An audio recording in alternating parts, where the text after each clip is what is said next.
السلام علیکم۔ رمضان المبارک کے اختتام پر ہر سال مسلمان عید الفطر مناتے ہیں۔ عید مسلمانوں کا قومی تہوار ہے جو ہر سال رمضان المبارک کے اختتام پر اور 10 ذی الحج کو منائی جاتی ہے۔ رمضان المبارک کے اختتام پر عید الفطر جبکہ 10 ذی الحج کو عید الاضحیٰ منائی جاتی ہے۔ عید کے موقع پر مسلمان انتہائی خوشی کا اظہار کرتے ہیں، صاف کپڑے پہنتے ہیں، عیدگاہ کی طرف جاتے ہیں، نماز عید ادا کرتے ہیں، بچوں میں عیدی تقسیم کی جاتی ہے، رشتہ داروں کو ملنے کے لیے لوگ ایک دوسرے کے گھر میں جاتے ہیں اور مختلف انواع و اقسام کے کھانے پکائے جاتے ہیں، اور اس موقع پر غریبوں کا خیال رکھا جاتا ہے اور ایک دوسرے کے دکھ درد میں شریک ہوتے ہیں لوگ۔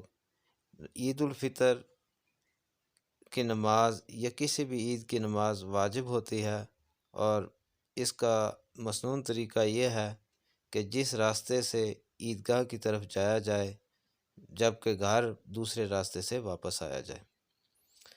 اور عید کی نماز ادا کرنے کے دوران جو عید کی نماز کے لوازمات ہیں، تکبیرات اور جو دیگر طریقہ کار ہے اس کو لازمی سمجھنا چاہیے، اور اس کے علاوہ جس راستے سے آپ جائیں اور راستے میں جاتے ہوئے تکبیرات کا ادا کرنا، اللہ اکبر لا الہ الا اللہ اللہ اکبر وللہ الحمد کہنا ضروری ہے۔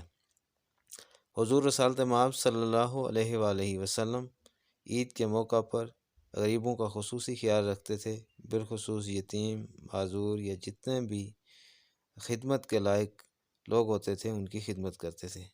ہمیں عید الفطر کے موقع پر خصوصی طور پہ خیال رکھنا چاہیے کہ ہم غریبوں کو، اہل علاقہ جو ہماری خدمت کے، ہماری دیکھ بھال کے، ہمارے تعاون کے مستحق ہیں، ہم ہر صورت میں ان کی مدد کریں۔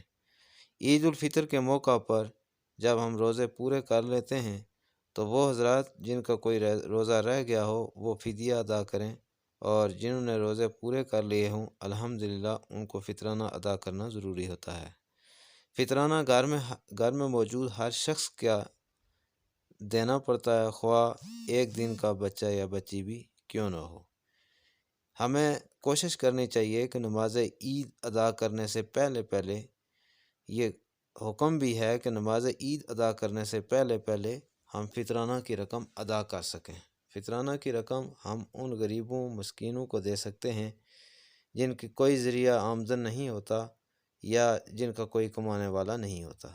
فطرانہ کی رقم غریبوں کو اس لیے دی جاتی ہے تاکہ وہ بھی عید کے دن کے لیے اپنی ضروریات کی چیزیں بازار سے خرید سکیں۔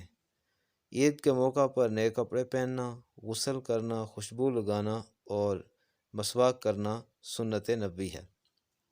ہمیں کوشش کرنی چاہیے کہ ہم اس عید الفطر کے موقع پر، ابھی کیونکہ عید کو کچھ دن باقی ہیں، ہم ان لوگوں کا خصوصی خیال رکھیں جو ہماری مدد کے مستحق ہیں، کیونکہ ملک میں کرونا وبا کی صورت میں انتہائی سخت حالات ہیں اور جو غریب لوگ ہیں وہ مشکل حالات سے دوچار ہیں۔ ہمیں چاہیے کہ ہم ان غریبوں کو ڈھونڈ کے فطرانہ کی رقم ادا کریں، فدیہ کی رقم ادا کریں تاکہ وہ بھی عید کی خوشیاں دوبالا کر سکیں۔ عید کے موقع پر ہمیں دوسروں کی خوشیوں کو دوبالا کرنے کے لیے مالی معاونت کے علاوہ ایسے افراد جن کے ساتھ کوئی حادثات یا جن کے گھروں میں اموات ہو جاتی ہیں ان کی حوصلہ افزائی کرنے کے لیے، ان کے دکھ درد بانٹنے کے لیے بھی اپنا کردار ادا کرنا چاہیے تاکہ وہ لوگ بھی عید کی خوشیوں میں شریک ہو سکیں، عید کی خوشیاں محسوس کر سکیں۔ اور یہ کیونکہ دوسرے کو خوشی پہنچانا بھی انتہائی ثواب کا کام ہے۔ جب ہم دوسروں کو خوشی پہنچائیں گے تو اللہ اور اللہ کا رسول بھی ہم پہ راضی ہوگا۔ دعا ہے کہ اللہ تعالی ہمیں عید الفطر کے اس پرمسرت موقع پر خوشیاں بانٹنے کی توفیق عطا فرمائے، دوسروں کا خیال رکھنے کی توفیق عطا فرمائے تاکہ دوسرے لوگ بھی خوشیاں منا سکیں۔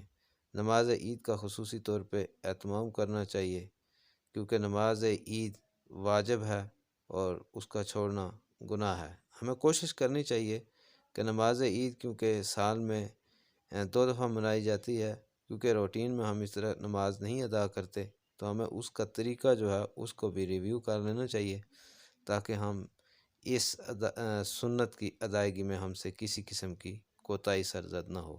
اللہ تعالی ہم سب پر اپنا خصوصی فضل و کرم نازل فرمائے، آمین ثم آمین۔